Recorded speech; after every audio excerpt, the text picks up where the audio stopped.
Hi guys and welcome back to the channel Deepak Yadav Education. Welcome to the Daily Hindu News and Editorial Analysis of 10th of October 2025. तो guys आज है तारीख 10 अक्टूबर 2025 और है Friday. देखेंगे आज के द हिंदू कंप्लीट न्यूज़पेपर को एनालाइज करेंगे। बट लेक्चर में आगे बढ़ने से पहले अगर आपको इस लेक्चर का पीडीएफ चाहिए तो क्या करना है, सबसे पहले डाउनलोड करना है टेलीग्राम, देन उसके बाद जाके सर्च बॉक्स में टाइप करना दीपक यादव एजुकेशन पीडीएफ। आपको ये टेलीग्राम चैनल मिल जाएगा। यहाँ से आप डेली बेसिस पे इन लेक्चर के पीडीएफ डॉक्यूमेंट्स को डाउनलोड कर पाओगे। नाउ हमेशा की तरह हम लोग अपने लेक्चर को एक मैप के क्वेश्चन के साथ स्टार्ट करेंगे। तो आज आप सभी को मैप में जाकर देखना है म्यांमार को कहाँ पर है एग्जैक्टली लोकेटेड, इसको अच्छे से मैप में देखना। देन उसके बाद आकर नीचे कॉमेंट सेक्शन में टाइप करना, जिससे कि आप लोग इसको लंबे समय तक याद रख पाओगे। तो इसके आसपास कौन कौन से बॉर्डर नेशंस हैं, एक पूरी कंप्लीट जो होलिस्टिक इन्फॉर्मेशन है वो आप सभी लोगों को नीचे कमेंट सेक्शन में लिखनी है म्यांमार की मैपिंग को लेकर। तो चलिए फिर शुभारंभ करते हैं और आज के हमारे न्यूज़पेपर के इंपॉर्टेंट आर्टिकल्स की तरफ बढ़ते हैं। देखो आज जो सेशन मिल रहा है आपको, ये रिकॉर्डेड सेशन है और रिकॉर्डेड सेशन के साथ साथ ये कुछ ज़्यादा लंबा सेशन नहीं होने वाला। ये लगभग यहाँ पे आज 30 मिनट्स तक हम लोग अपने सेशन को कवर करने वाले हैं। रीज़न यह है कि आज इंटरनेट की थोड़ी सी समस्या हो गई है, टेक्निकल ग्लिच हो गया है और टेक्निकल ग्लिच की वजह से यहाँ पर जो वीडियो है वो अपलोड नहीं हो पा रहा। जितना मैसिव वीडियो मैं रिकॉर्ड करूँगा उतना ज़्यादा मतलब कह सकते हो ये टाइमिंग लेने वाला है इसको अपलोड करने में, ठीक है।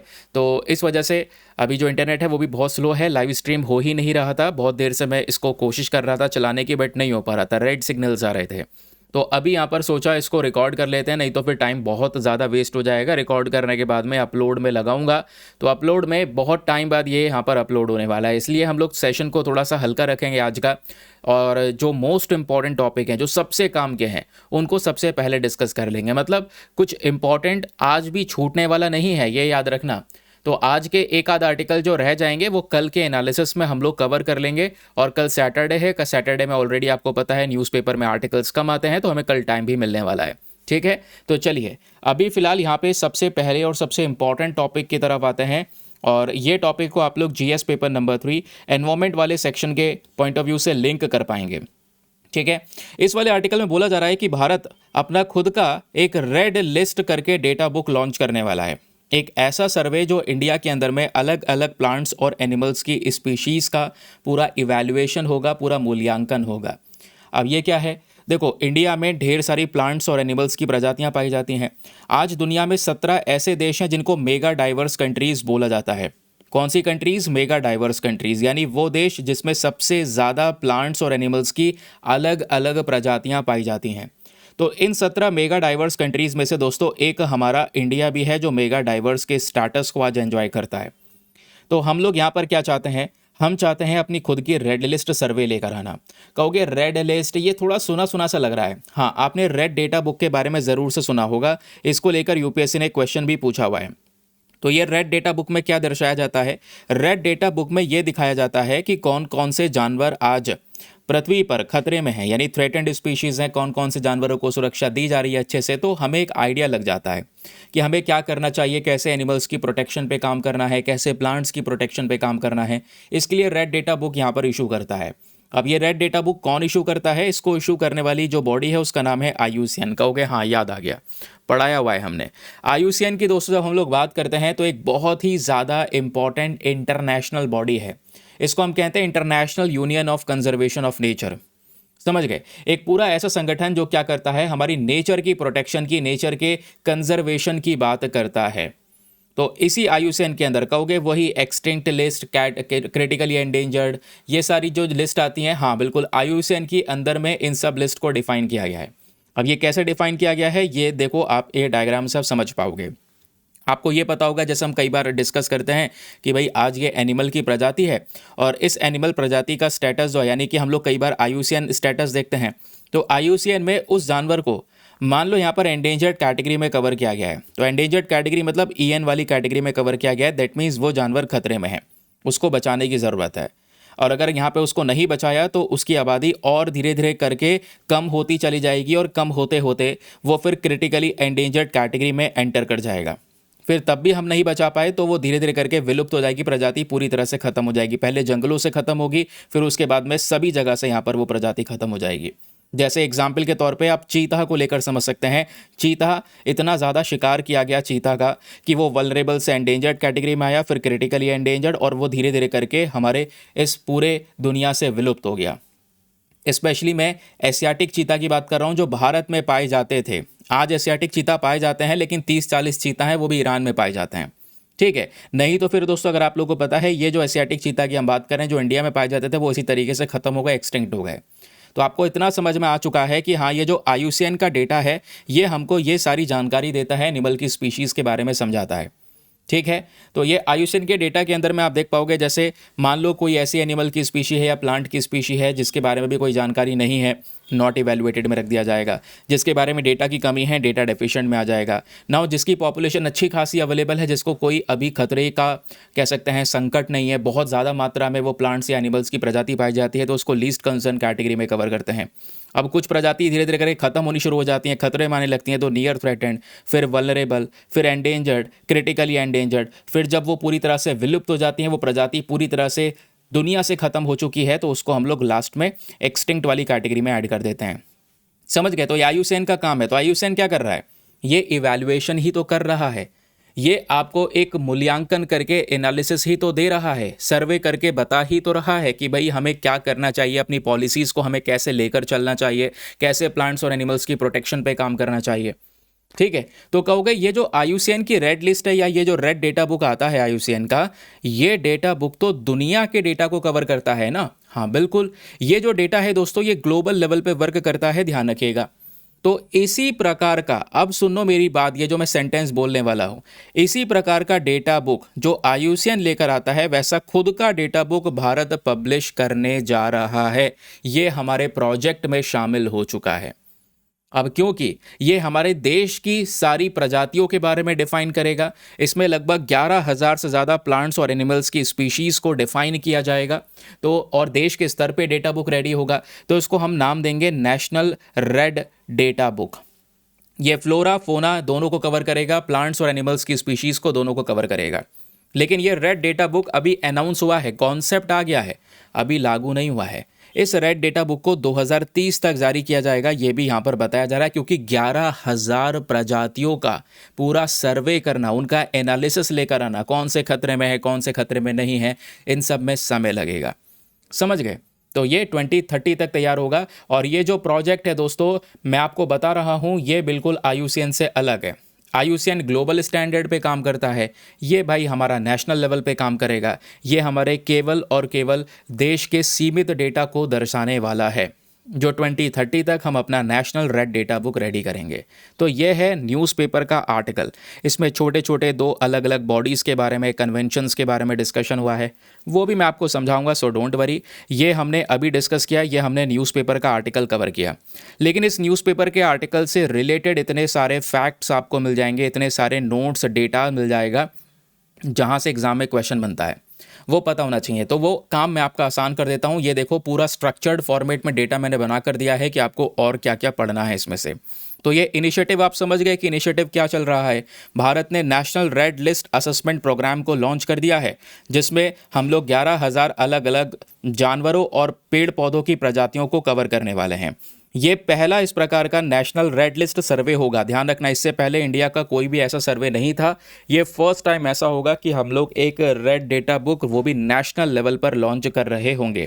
इस इनिशिएटिव को IUCN के आधार पर रखकर ही चलाया गया है, मतलब हम IUCN के मेथड को ही फॉलो करेंगे। ठीक है, उसके फॉलो करते करते हम अपना खुद का डेटा बनाने वाले हैं। ठीक है, अब इसका ऑब्जेक्टिव क्या होगा? इसका ऑब्जेक्टिव ये होगा कि इंडिया का डेटा हमें पता होगा, भारत में हम इंडियन स्पीशीज़ को बचाने के लिए क्या क्या कर रहे हैं वो पता होगा। एक कॉम्प्रहेंसिव देश के स्तर का डेटा होगा कि कौन कौन सी प्लांट्स और एनिमल्स की प्रजातियां बहुत ज़्यादा खतरे में हैं। हम अपने देश का national red data book publish करेंगे, जो अपने आप में कह सकते हैं एक बहुत शानदार चीज़ होगी, स्पेशली वर्ल्ड लेवल पर, कि हाँ, इंडिया का खुद का भी एक रेड डेटा बुक आता है। समझ गए? तो जैसे ग्लोबल कंटेक्स्ट में आप IUCN में देखते हैं ना, extinct in the wild, critically endangered, जो भी हमने डिस्कस किया, वैसे ही इंडिया भी एक सीक्वेंस मैनेज करेगा। जो इंडिया की नेशनल लिस्ट होगी, वो मैंने बताया IUCN के ही सारे नियम कानून को फॉलो करेगा। तो IUCN से ही इंस्पायर होके हम खुद का जो रेड डेटा बुक है वो लॉन्च कर रहे हैं। अब एग्जाम में क्वेश्चन ये भी पूछा जा सकता है, ज़रूरत क्या है? ज़रूरत यह है कि भाई जो आज हम लोग मेथड यूज़ करते हैं वो पुराने हैं। भारत के पास में ऐसा कोई सा भी एक डिटेल्ड स्ट्रक्चर्ड कॉम्प्रहेंसिव सिस्टम है ही नहीं जहाँ पे हम अपने देश की स्पीशीज़ को ट्रैक कर सकें, स्पेशली वो स्पीशीज़ जो खतरे में हैं। दूसरा कहोगे वाइल्ड लाइफ प्रोटेक्शन एक्ट है तो सही, लेकिन वाइल्ड लाइफ प्रोटेक्शन एक्ट क्या करता है? वाइल्ड लाइफ प्रोटेक्शन एक्ट तो यहाँ पर स्पीशीज़ को उसके प्रोटेक्शन के आधार पे लिंक करता है। इसको स्केड्यूल 1 पे रखा गया है, स्केड्यूल 2 में रखा गया है ना? आपने सुना होगा कि भाई इस जानवर को वाइल्ड लाइफ प्रोटेक्शन एक्ट में स्केड्यूल 1 में कवर किया गया है। स्केड्यूल 1 में कवर करने का पर्पस क्या था? पर्पस यह है कि उस जानवर को बचाना, क्योंकि स्केड्यूल 1 में कवर होने से उस जानवर को प्रोटेक्शन मिल जाती है। आप उसका शिकार नहीं कर सकते, आप उसको मार नहीं सकते। शिकार करोगे तो पेनल्टीज लगेंगी, सजा हो सकती है, जेल हो सकती है, फाइन चार्ज हो सकता है। तो ये थोड़ी डिफाइन करता है कि हाँ भाई कौन से जानवर को सबसे ज़्यादा खतरा है। तो यही चीज़ तो बताई जा रही है कि ये जो खुद का डेटा बुक लेकर आ रहे हैं हम लोग, इसमें हम ये डिफाइन करेंगे कि कौन कौन सी प्रजातियां ज़्यादा खतरे में हैं, जिसको प्रोटेक्शन देने के लिए वाइल्ड लाइफ प्रोटेक्शन एक्ट काम करेगा। समझ गए? फिर उसके बाद में ग्लोबल कमिटमेंट्स, ये भी एक चीज़ बताई जा रही है। देखो, इंडिया को अपना नेशनल बायोडाइवर्सिटी इंडिकेटर्स अपडेट करना चाहिए। ठीक है, आज हमारे पास में जितने भी प्लांट्स और एनिमल्स की स्पीशीज़ हैं उसको अपडेट करना ज़रूरी है। हमारे पास में अभी तक कोई अपना खुद का ही डेटा नहीं है। तो आज हमने दुनिया भर के अग्रीमेंट को साइन कर रखा है। फॉर एग्जांपल CBD एग्रीमेंट हो गया, KMGBF एग्रीमेंट हो गया। ये कौन कौन से एग्रीमेंट है? CBD की बात करेंगे तो यह है कन्वेंशन ऑन बायोलॉजिकल डाइवर्सिटी, ये इंटरनेशनल एग्रीमेंट है। इंडिया ने इस एग्रीमेंट को साइन कर रखा है ताकि हम अपने बायोडाइवर्सिटी को बचाएं। तो इंडिया इसका हिस्सा है, तो भाई इसी के अंडर हमको ये पावर मिल जाती है, हम खुद का नेशनल रेड डेटा लिस्ट को जारी करें। उसी प्रकार से दूसरा यहाँ पर एग्रीमेंट देखोगे तो वह है Kunming Montreal global biodiversity framework, short form में KMGBF कहते हैं इसको। कॉन्फ्रेंस ऑफ पार्टी 15 जो की मीटिंग हुई थी उसमें अडॉप्ट किया गया था। इसमें टारगेट रखा गया था 30/30 का।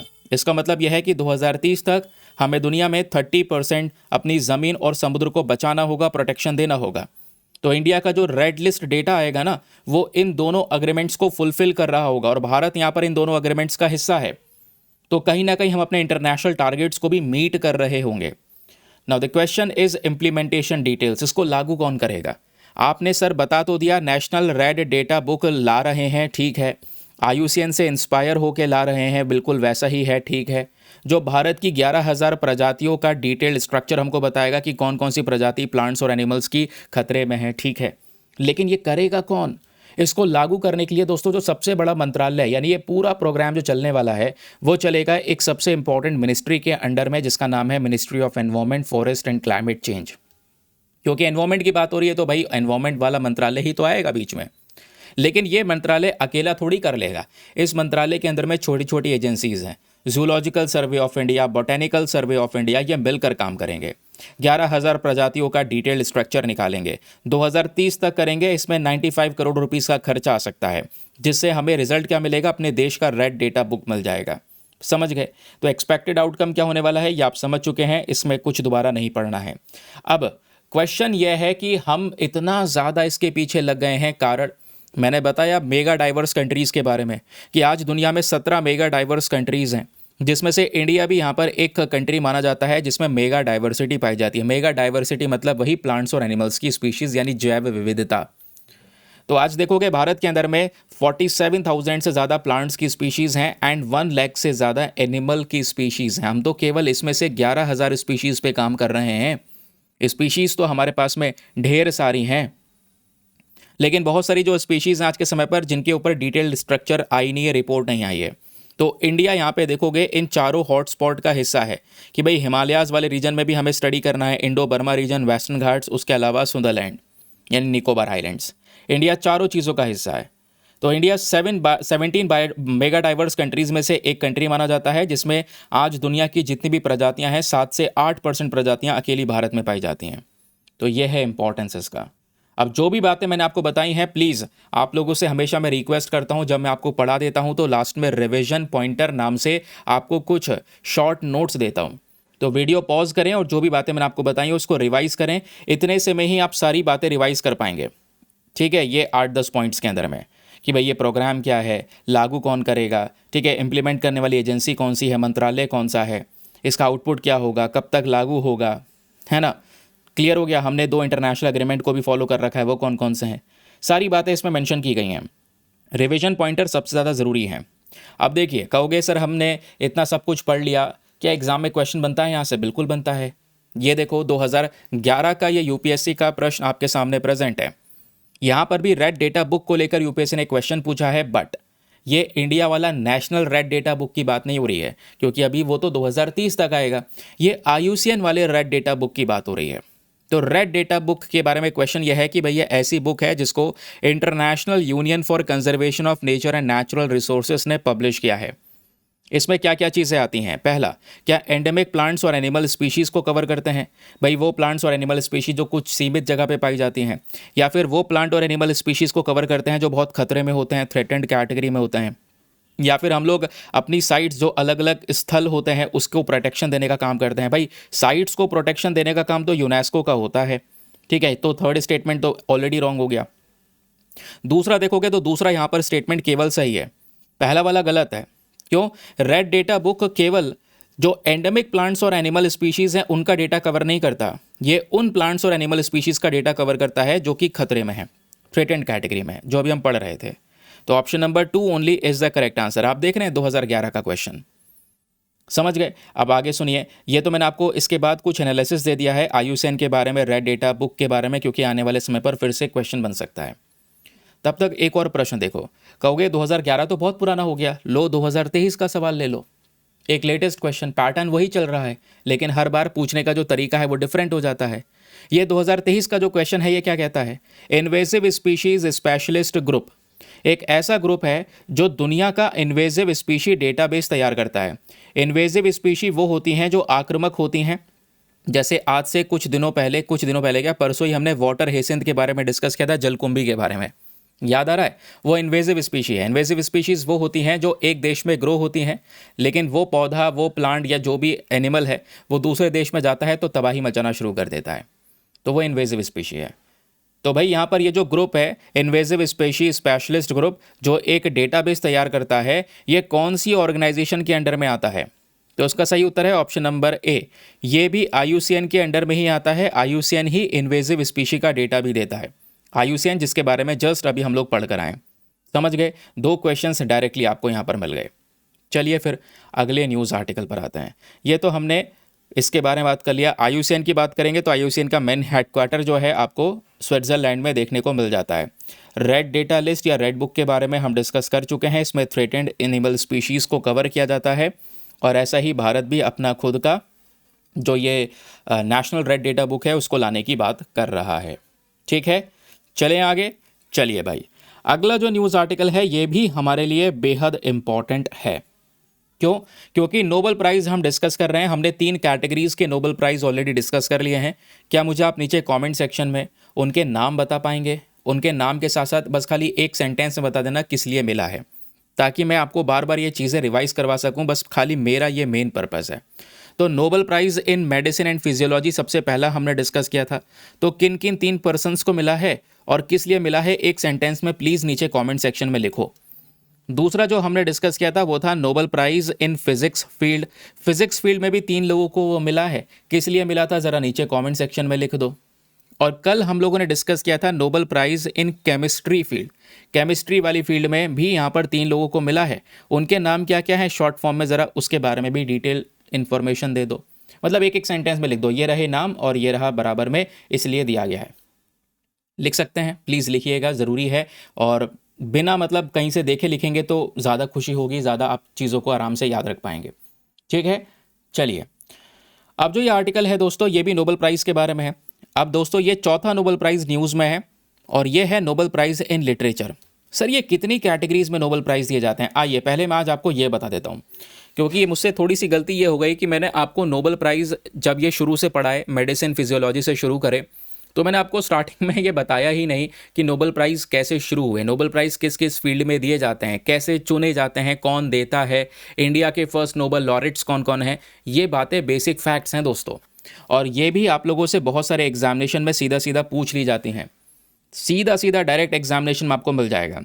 तो आइए नोबेल प्राइज़ की जब हम लोग बात करते हैं तो सबसे पहली बात, नोबेल प्राइज़ की जो शुरुआत है वो एक एल्फ्रेड नोबेल नामक पर्सन ने की थी।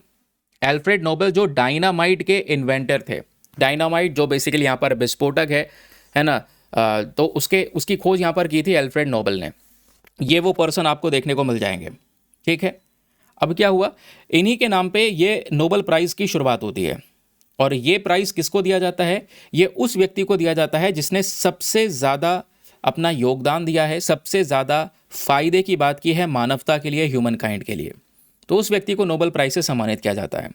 सबसे पहला जो नोबेल प्राइज़ अवार्ड है ये 1901 में दिया गया था, प्लीज़ इस बात को भी ध्यान रखिएगा। अब नोबेल प्राइज़ कौन कौन से फील्ड्स में दिए जाते हैं? तो सबसे पहली चीज़ दोस्तों, फिजियोलॉजी या मेडिसिन की फील्ड में दिए जाते हैं, जो इस बार दिया जा चुका है 2025 का। फिर उसके बाद में फिजिक्स की फील्ड में दिए जाते हैं, जो अगेन इस बार 2025 का दिया जा चुका है। केमिस्ट्री की फील्ड में दिए जाते हैं, अगेन इस बार 2025 का दिया जा चुका है। लिटरेचर की फील्ड में दिए जाते हैं, तो इस बार 2025 का दिया जा चुका है। अभी डिस्कस करेंगे लिटरेचर के बारे में, आज वही तो पढ़ रहे हैं जिस वजह से ये आपको पढ़ा रहा हूँ। तो अभी 2 नोबेल प्राइज़ और बचे हैं। कौन कौन से? 5वां नोबेल पीस प्राइज़ बचा है और 6ठा Nobel prize in economic science बचा है। तो कल परसों में ये भी कवर हो जाएंगे। उसके बाद मैं एक छोटा सा वीडियो क्रिएट कर दूंगा जहां पे आपको सभी नोबेल लॉरेट्स के बारे में रिवाइज करवा दूंगा, इस साल के नोबेल प्राइज़ के बारे में, किस किस सेक्शंस में दिए हैं उसके बारे में। ठीक है, तो यहाँ पर ये हमें पता चल गया मेडिसिन की फील्ड में, केमिस्ट्री की फील्ड में, फिजिक्स की फील्ड में, लिटरेचर की फील्ड में और पीस की फील्ड में एंड इकोनॉमिक साइंस की फील्ड में। तो ये 4 तो अभी तक दिए जा चुके हैं, जिसमें से 3 हमने डिस्कस कर लिए हैं। लिटरेचर आज डिस्कस कर लेंगे, बचेगा पीस और इकोनॉमिक साइंस। जब ये अनाउंस होंगे तो इसको भी हम लोग कवर कर लेंगे। अब आती है इसमें एक बहुत ही ज़्यादा इंटरेस्टिंग बात। कहोगे क्या इंटरेस्टिंग बात? इंटरेस्टिंग बात यह है कि जो ये पूरी प्राइज़ सेरेमनी होती है, जैसे अभी तो केवल नाम ही अनाउंस हो रहे हैं ना, लेकिन ये नोबेल प्राइज़ एग्जैक्टली कब दिया जाएगा? ये दिया जाएगा दिसंबर के महीने में। अभी चल रहा है अपना अक्टूबर, तो नवंबर के बाद दिसंबर में ये प्राइज़ दिए जाएंगे, तब ये वापस न्यूज़ में रहेगा। तो सर ये जो प्राइज़ सेरेमनी है कहाँ पे होती है? स्वीडन के अंदर स्टॉकहोम नामक जगह पे ये पूरी सेरेमनी चलती है, वो भी हर साल दिसंबर के महीने में। ठीक है, तो स्टॉकहोम में जब ये पूरी सेरेमनी चलती है तो उस दौरान ये सारे अवार्ड लोगों को दे दिए जाते हैं जिन जिन के नाम अनाउंस करें हैं। कौन कौन से दिए जाते हैं? तो मैं अभी मार्क कर रहा हूँ, फिजिक्स वाला दिया जाता है, केमिस्ट्री वाला दिया जाता है, फिजियोलॉजी वाला दिया जाता है, लिटरेचर वाला दिया जाता है एंड इकोनॉमिक साइंस वाला दिया जाता है। तो कहोगे आपने 5 ही तो मार्क करें, पीस वाला क्यों नहीं दिया जाता? पीस वाला ध्यान रखिएगा, ये बहुत इंटरेस्टिंग पॉइंट है। जो नोबेल पीस प्राइज़ है वो स्वीडन वाली सेरेमनी में नहीं दिया जाता। नोबेल पीस प्राइज़ जो है वो दिया जाता है ओस्लो के अंदर, नॉर्वे में। ध्यान रखना। तो ये जो 6 नोबेल प्राइज़ हमने डिस्कस करे हैं, इसमें नोबेल पीस प्राइज़ को छोड़कर जितने भी बाकी सारे प्राइजेस हैं वो स्वीडन में दिए जाते हैं। लेकिन अकेला जो नोबेल पीस प्राइज़ है ये नॉर्वे के अंदर ओस्लो में दिया जाता है। हालांकि दिन सेम होता है, जिस दिन को हम चुनेंगे दिसंबर के अंदर में, ठीक है, हम स्पेशली जो डेथ एनिवर्सरी है उसको यहाँ पर ऑब्जर्व करते हैं अल्फ्रेड नोबेल की, तो उसी दिन पे ये इवेंट हो रहा होता है। एक जगह नॉर्वे में इवेंट हो रहा होता है, एक जगह स्वीडन में हो रहा होता है। नॉर्वे में सीधा पीस प्राइज़ देते हैं, स्वीडन में बाकी सारे बचे प्राइज़ देते हैं। ठीक है, अब ये जो जिसको भी प्राइज़ मिलता है उसमें होता क्या क्या है? हर एक नोबेल लॉरेट को एक तो मिलता है गोल्ड मेडल, एक मिलता है डिप्लोमा, एक मिलती है मॉनेटरी अवार्ड। नोबेल प्राइज़ जो है किसी व्यक्ति के डेथ के बाद नहीं दिया जाता, और एक नोबेल प्राइज़ कम से कम 3 लोगों के बीच में शेयर किया जा सकता है। तो आप देख पाओगे ज़्यादातर में 3-3 नाम आते हैं, लेकिन लिटरेचर वाले सेक्शन में आप देखोगे केवल एक ही नाम है। अब नोबेल प्राइज़ की जब बात आती है तो इंडिया वाले सेक्शन को भी थोड़ा सा दोस्तों प्लीज़ याद रखिएगा। पहले भारतीय नोबेल लॉरेट कौन थे? वो थे रविन्द्रनाथ टैगोर। इनको लिटरेचर वाली फील्ड में मिला था 1913 में। ठीक है, ये फर्स्ट इंडियन नोबेल लॉरेट हैं। फिर आपसे दूसरा सवाल बन सकता है, first Indian women Nobel laureate, पहली महिला नोबेल लॉरेट कौन थी? तो वो थी मदर टेरेसा। इनको पीस के लिए मिला था 1979 में। समझ गए? तो ये हो गए दोस्तों बेसिक फैक्ट्स, और ये फैक्ट्स कितने इंपॉर्टेंट है ये आप लोगों को पता है, क्योंकि हमने बहुत डिस्कस किया नोबेल प्राइज़ कितने दिनों से कवर कर रहे हैं। नोबेल प्राइज़ एग्जैक्टली क्या होता है आज हमने वो भी समझ लिया। तो अब दोस्तों जो हम डिस्कस कर रहे हैं इस बार का नोबेल प्राइज़, वो अभी आज लिटरेचर वाले सेक्शन को डिस्कस कर रहे हैं। तो लिटरेचर की फील्ड में ये वो व्यक्ति आपको देखने को मिलेंगे। लिटरेचर की फील्ड मतलब जो नॉवल लिखता है, एस्से लिखता है, बुक्स लिख रहा है ना, लिटरेचर की फील्ड में, उसको ये अवार्ड से सम्मानित किया जाता है। इनका नाम है लास्लो क्रेस्नाहोर्काई। लास्लो क्रेस्नाहोर्काई, ये इनका नाम देखने को मिल जाता है। इनको नोबेल प्राइज़ इन लिटरेचर से सम्मानित किया जा चुका है इनकी कुछ किताबों के लिए, और कुछ किताबें यहाँ पर डिस्प्ले में भी लगी हुई हैं। इनकी जो किताबें हैं ना दोस्तों, वो इतनी आसानी से समझ में नहीं आती हैं, थोड़ा सा कॉम्प्लेक्स नॉवल होती हैं इनकी। दूसरी बात ये भी बताया जा रहा है, इनकी जो नॉवेल होती है उसमें कई कई बार यहाँ पर एक ही सेंटेंस में ये कई कई चैप्टर्स खत्म कर देते हैं, या एक ही सेंटेंस में कई कई किताबें खत्म कर दी, इन्होंने पूरी किताब एक सेंटेंस में लिख दी है। ये इनकी एक खास चीज़ है, समझ गए। तो अभी यहाँ पर कौन कौन से इनकी इंपॉर्टेंट किताबें हैं, प्लीज़ किताबों के नाम ध्यान रखिए। इस बार यूपीएससी में एक बुक को लेकर भी क्वेश्चन पूछा था, उसके राइटर को लेकर पूछ लिया गया था। तो कई सारी बुक हैं, इसमें सबसे पहली जो बुक है जिसका नाम है सेतन तैंगो, और दूसरा है द मेलेंकी ऑफ रेसिस्टेंस। ये दो इंपॉर्टेंट बुक्स हैं। वैसे यहाँ पर कुछ और भी बुक्स के नाम दिए गए, मैं आपको आगे भी दिखाऊंगा उसके बारे में। तो ये जो बुक्स हैं ये अभी यहाँ पर क्या हुआ, इनको वहाँ पे मेंशन भी किया गया था, डेब्यू के लिए भी यहाँ पर मेंशन किया गया था। तो बेसिकली यहाँ पर बस आपको इनका नाम याद रखना है कि हाँ, लास्लो क्रेजना होर्के ये इनका नाम है, जिन्होंने नोबल प्राइज़ इन लिटरेचर को जीता है 2025 का। ठीक है, तो आइए इनके बारे में फटाफट दो चार तथ्य के बारे में डिस्कस करते हैं, जो आपको डायरेक्टली प्रीलिम्स के अंदर में बहुत ज़्यादा हेल्प करने वाला है। सबसे पहली चीज़, अब यहाँ पर क्या है, इनकी नेशनलिटी क्या है दोस्तों, ये हंगेरियन है, यानी हंगरी से बिलोंग करने वाले पर्सन है। 1954 में इनका जन्म हुआ था। ठीक है, हंगरी रोमानिया के बॉर्डर के बीच में एक टाउन आता है जिसका नाम है गोयला, वहाँ पे इनका जन्म होता है। आज ये 71 ईयर्स के हो चुके हैं, और एक नॉवलिस्ट हैं, एसेइस्ट हैं, स्क्रीन राइटर हैं, नॉवल लिखते हैं, एसेज लिखते हैं, स्क्रीन राइटिंग करते हैं, और जाने जाते हैं अपनी लंबी लंबी नॉवेल्स के लिए, फिलोसॉफिकल नॉवेल्स के लिए। कई बार मैंने आपको बताया ना, लंबे लंबे सेंटेंस में, बहुत लंबे लंबे सेंटेंस, एक एक सेंटेंस में पूरा पूरा चैप्टर यहाँ पर ख़त्म हो जाता है। इस तरीके की नॉवेल्स इनकी होती हैं। तो इनको यहाँ पर ये अवार्ड मिल चुका है नोबल प्राइज़ इन लिटरेचर का। ये एक ऑथर हैं जिन्होंने एक बहुत ही शानदार योगदान दिया है लिटरेचर की फील्ड में। ऐसा नोबल पीस प्राइज़ के जो कमिटीज़ हैं इनका मानना है, जिसके आधार पे इनका नाम चुना गया है, और ये कहीं ना कहीं दुनिया में इनको एक पहचान देने वाला है। केवल लिटरेचर के सेक्शन में नहीं, इनका एक बहुत बड़ा इन्फ्लुएंस भी आने वाले समय पर होने वाला है। समझ गए। तो ये अपनी बुक्स में क्या लिखते हैं, ठीक है, जो इनकी बुक है या नोबल प्राइज़ इनको लिटरेचर में दिया गया है, वो किस लिए दिया गया है, for his compelling and visionary over. तो जिसके लिए जो भी इनका वर्किंग्स है, जो भी लाइफ टाइम इन्होंने काम किया है, एक बहुत ही दूर की सोच कर इन्होंने काम किया है। इन्होंने ये दिखाया है कि आज के समय पर जिस तरीके के यहाँ पर या आतंकी के समय पर लोगों का जो आर्ट है, लोगों का क्रिएटिवनेस है, सोसाइटी के बारे में दर्शाते हैं, तो उसके लिए इनको ये अवार्ड दिया गया है। इनका जो काम है सारा का सारा वो क्या है, इन्होंने लगातार डार्क, केओटिक, कोलैप्सिंग सोसाइटीज़ को एक्सप्लोर किया है। ऐसी सोसाइटीज़ जहाँ पर बहुत भयानक चीज़ें चल रही हैं, लेकिन उसके बाद भी यहाँ पर दूसरी तरफ ह्यूमन क्रिएटिविटी किस लेवल पर है, ह्यूमन आर्ट किस लेवल पर है, सोशल ऑर्डर को यहाँ पर इन्होंने डिफाइन किया है बिना रोमेंटिसाइज करे किसी भी चीज़ को। ठीक है, तो इन्होंने डार्कनेस को दर्शाया है, सोसाइटी के दूसरे साइड को दर्शाया। तो सोसाइटिकल एस्पेक्ट के ऊपर में ज़्यादातर इनकी जो नॉवेल्स हैं वो हमको देखने को मिल जाती हैं। और इनका स्टाइल मैं आपको बता ही चुका हूँ, राइटिंग स्टाइल में बहुत लंबे लंबे सेंटेंस होते हैं, कई बार चैप्टर खत्म हो जाते हैं, कई बार कुछ बुक्स भी यहाँ पर एक लंबे लंबे सेंटेंस में ख़त्म हो जाती है। मॉडर्न सोसाइटी के बारे में ये दर्शाते हैं, ह्यूमन आइसोलेशन के बारे में दर्शाते हैं, इन सब चीज़ों के बारे में इनकी बुक्स में लिखा होता है। तो जो भी इनकी किताबें हैं, इन किताबों में से इनकी 4 किताबों के बारे में प्लीज़ आपको ध्यान रखना है। प्लीज़ 4 बुक्स के बारे में ध्यान रखना है। राइटर पूछ लेगा तो आपको पता होना चाहिए भैया ये राइटर हैं इनके। तो इनमें से जो पहली बुक है इनकी वो है सेटिन टैंगो। 1985 में यहाँ पर ये बनाई गई थी। इसमें एक गांव की जो लाइफ है उसको यहाँ पर दर्शाया गया था, पोर्ट्रे किया गया था। ठीक है, इसको फिल्म में जब कन्वर्ट किया गया तो 7 आवर्स का फिल्म बना, और फिल्म में कन्वर्ट करने वाले व्यक्ति थे बेलातार। फिर दूसरी इनकी जो किताब है वो है मेलंकली ऑफ रेसिस्टेंस। ठीक है, फिर उसके बाद तीसरी बुक है इनकी वॉर एंड वॉर, और चौथी बुक है इनकी बैरन वेकिन्ज़म होम कमिंग। तो ये इस तरीके से यहाँ पर इनकी बुक्स आपको देखने को मिल जाती हैं। जो बैरन वेकिन्ज़म वाली बुक है ये इसको US national book award for translated literature का भी अवार्ड मिल चुका है 2019 में, क्योंकि इनकी जो राइटिंग से ज़्यादा हंगेरियन में यहाँ पर लिखते हैं। हंगरी से बिलोंग करने वाले आपको ये राइटर देखने को मिल जाएंगे। तो इनकी कई सारी किताबें जो है मूवी में कन्वर्ट करी गई हैं, है ना। तो मूवी में कन्वर्ट करने वाले जो फिल्म मेकर हैं वो बेलातार हैं, जिन्होंने बहुत सारी किताब इनकी जो है वो मूवीज़ में कन्वर्ट की हैं। नाउ अब बात आती है ग्लोबल रिकग्निशन की।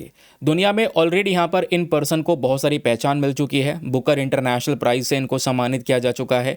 National book award for translated literature से सम्मानित किया जा चुका है। नोबल प्राइज़ इन लिटरेचर से सम्मानित किया जा चुका है। ठीक है, अब 2025 में नोबल प्राइज़ इन लिटरेचर इनको मिल चुका है। तो बहुत सारे ग्लोबल रिकग्निशंस भी इनके पास में हैं। नाउ एट द लास्ट यहाँ पर आपके सारे रिवीजन पॉइंटर्स हैं, जो भी बातें मैंने आपको बताई हैं इन सभी पॉइंट्स के माध्यम से आप हर एक चीज़ को रिवाइज कर सकते हैं।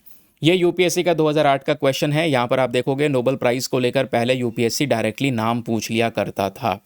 जैसे ये क्वेश्चन आपके सामने जो है ये कहता है नोबेल प्राइज़ विनिंग साइंटिस्ट हैं जिनका नाम है जेम्स डी वॉटसन। ये जाने जाते हैं अपने किस काम के लिए, मतलब किस काम के लिए इनको नोबेल प्राइज़ दिया गया था। तो जेनेटिक्स के अंदर में इनकी कुछ रिसर्चेस थी जिसके आधार पे जेम्स डी वॉटसन को नोबेल प्राइज़ से सम्मानित किया गया था। That's it. ठीक है, चलिए आगे बढ़ते हैं। लेकिन आगे बढ़ने से पहले एक इंपॉर्टेंट इन्फॉर्मेशन, अगर आप लोग हमारे पेड ग्रुप्स को ज्वाइन करना चाहते हैं, आपके पास में बढ़िया मौका है इसको ज्वाइन करने के लिए। यहाँ पर आपको डेली बेसिस पे करंट नोट्स के पीडीएफ्स वगैरह प्रोवाइड करवाए जाते हैं। फॉर एग्जांपल मैं किन पीडीएफ्स की बात कर रहा हूँ, इन्हीं पीडीएफ्स की बात कर रहा हूँ जो आपके सामने ये प्रेजेंटेड हैं दोस्तों। ये सारे पीडीएफ जिसमें न्यूज़पेपर के article with proper notes, detailed structure notes, फिर उसके बाद में कुछ इंपॉर्टेंट सेक्शन, रिवीजन पॉइंटर, हर एक चीज़ आपको एक ही पीडीएफ में मिल जाती है। ये पीडीएफ हिंदी और इंग्लिश दोनों भाषाओं में प्रोवाइड करवाई जाती है। तो देर ना करें, जल्द से जल्द इस ग्रुप को ज्वाइन कर रहे हैं क्योंकि इसके प्राइसेस इंक्रीज हो रहे हैं।